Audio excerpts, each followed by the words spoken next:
In a small town on the outskirts of Ohio lived a man named Michael Hayes, a 34-year-old factory worker who felt like life had pinned him to the ground. Every morning at 5:10 a.m., his alarm rang. Every morning he hit snooze, not because he was lazy, but because he felt there was nothing waiting for him outside that tiny, quiet apartment. Michael used to be different. He once dreamed of becoming a firefighter, of doing something meaningful, something he could be proud of.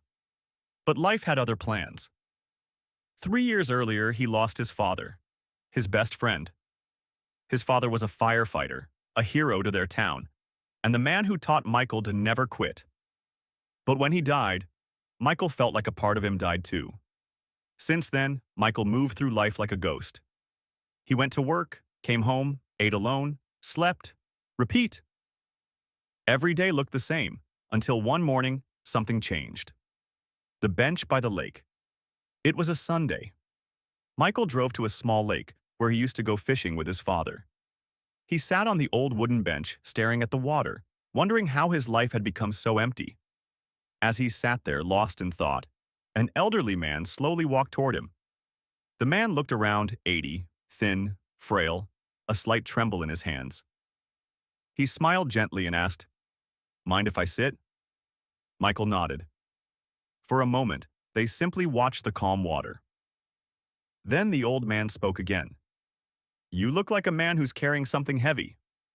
Michael didn't reply. The man continued, "You know, I've lived long enough to learn that the heaviest things we carry are the things we refuse to put down." Michael finally looked at him and said quietly, "I lost someone, and I haven't been myself since." The old man nodded slowly. "I know that feeling. I lost my daughter 20 years ago. I spent years angry at life, years running from my pain. But pain doesn't disappear when you run from it. It disappears when you run through it." Michael stared at the man, listening more closely now. The man turned to him and asked, "What did you want to do with your life, son?" Michael swallowed hard. "I wanted to become a firefighter." The old man's eyes lit up. "Then why aren't you?" Michael looked down. "Because I'm 34. Because I'm behind. Because I'm scared." The old man laughed, a soft, shaky laugh. "Son, the only time you're behind is when you stop moving. Life doesn't care about your age. Life only cares about your courage." Then he said something Michael would remember for the rest of his life. "Your father didn't raise you to quit. He raised you to get up." At that sentence, something inside Michael cracked open. The old man stood up slowly. "One more thing," he said with a smile. "You don't have to be strong to start. You just have to start to be strong."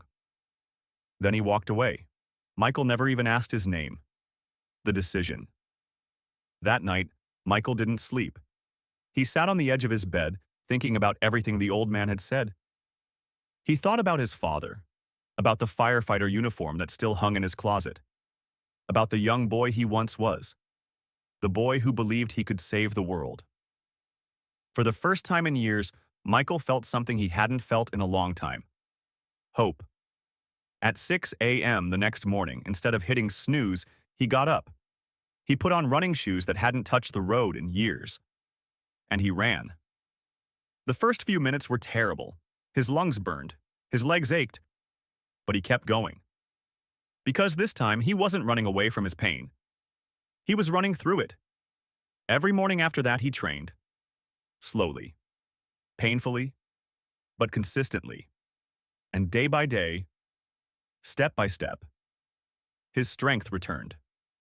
The test 6 months later, Michael stood outside the entrance of the Ohio Fire Academy, holding an application form with shaking hands. He was nervous. He was sweating. He felt like turning around. But he remembered the old man's words. "You just have to start." So he walked in. The physical test was brutal. Running with weights, climbing stairs, dragging heavy hoses, carrying equipment. Halfway through, his body begged him to stop. Then he remembered the image of his father smiling at him during their fishing trips. And he kept going. He pushed. He fought. He gave everything he had. When he collapsed at the finish line, he didn't know if he had passed or failed. But he knew one thing. He didn't quit. Not this time. The call 3 weeks later, Michael was at home eating dinner when his phone rang. Hello, is this Michael Hayes? Yes, speaking. This is Officer Reynolds from the Ohio Fire Academy. Michael froze. We're calling to inform you that you passed. Michael felt his breath catch. His eyes filled with tears. He didn't speak for several seconds. You earned it, son, the officer said. Welcome to the academy. When the call ended, Michael sat in silence. Then he cried, loud, shaking tears. Not because he was sad, but because for the first time in years, he was